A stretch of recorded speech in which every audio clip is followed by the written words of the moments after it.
कप्तान का आवाम का भरपूर साथ देने पर इजहार तशक्कुर। पाकिस्तान तहरीक इंसाफ के चेयरमैन इमरान खान ने कहा है कि मैं पाकिस्तान भर के लोगों का शुक्रिया अदा करना चाहता हूं कि आज रात इतनी बड़ी तादाद में मेरे साथ यकजहती का इजहार किया।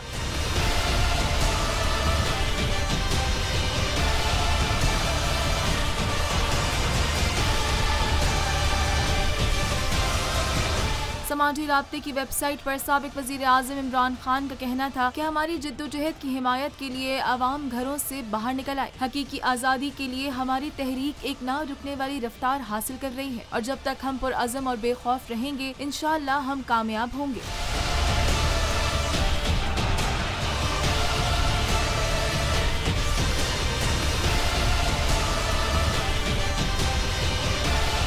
पीटीआई रहनुमा असद उमर ने ट्वीट में कहा कि अल्हम्दुलिल्लाह कौम ने एक बार फिर साबित कर दिया कि खैबर तक कराची अपने कप्तान के साथ खड़े हैं और हकीकी आज़ादी हासिल करके रहेंगे। उस्मान डार का अपने ट्विटर अकाउंट में कहना था कि माशाअल्लाह इमरान खान की कॉल पर जाग उठा है सारा पाकिस्तान। शीरी मजारी ने ट्वीट में कहा कि कौम ने अपना इंतखाब कर लिया कि वो इमरान खान के साथ खड़े हैं। अवाम की ताकत से ज्यादा कोई ताकतवर चीज नहीं। हिम्मत है तो मुल्क में हकीकी जमहूरियत के लिए इंतखाबात का ऐलान करें।